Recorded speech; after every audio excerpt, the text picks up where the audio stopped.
Okay, test drive. So wala pa ring ilaw. Meron na.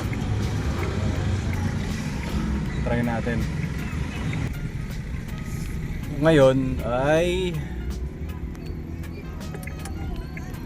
tingnan natin kung may kung may gagasgas ba.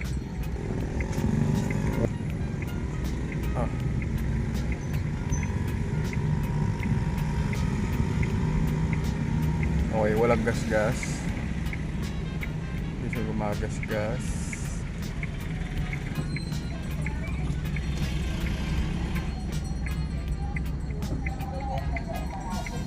Kabila.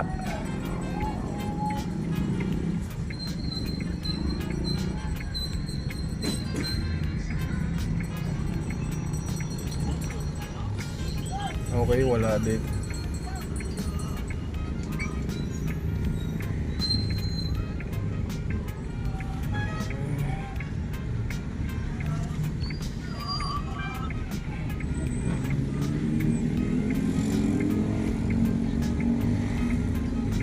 Okay, all good. O ngayon, try natin tong paliko.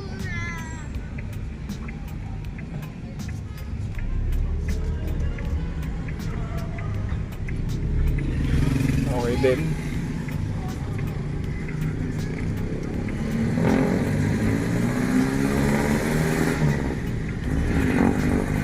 Okay din. So wala nang problema.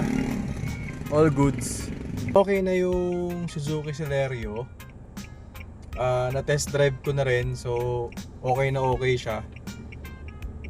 Wala nang problema. Wala na ring warning lights dun sa panel gauge niya. Ginawa pagkakabit, yun na nga, makikita nyo sa video.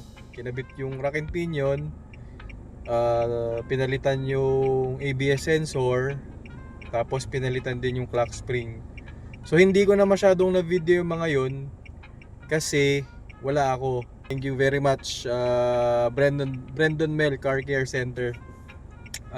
Diyan talaga ako nagpapagawa pag mga hindi ko na kayang gawin or hindi ko na kayang i-DIY. So diyan ako nagpapagawa. Mostly alignment yan. Magaling sila sa alignment talaga. Under chassis. Tapos gusto ko rin magpasalamat din sa napagbilihan ko ng pyesa. Ayun, so dun sa shop na Autobox Car Services or Car Care Services. So ililink, lalagay ko na lang yung link dun sa description kung saan nyo mabibili or kung gusto nyo bumili or naghahanap kayo ng mga pyesa na surplus original. Ililink ko na lang dun sa description lahat ng information na kailangan nyo. So pag may na-miss ako, comment down below and PM nyo na lang ako. Ilalagay ko na rin yung Facebook page ko dun sa link. Ano pa ba? Yun lang actually. So yun, thank you very much for watching. Tapos na yung repair series ng Suzuki Celerio. Ewan ko, part 3 ba to? Part 4? Di ko alam.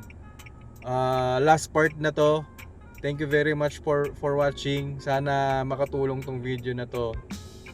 So again, thank you very much for watching. Please like, subscribe, and share nyo na rin tong video na to. Thank you.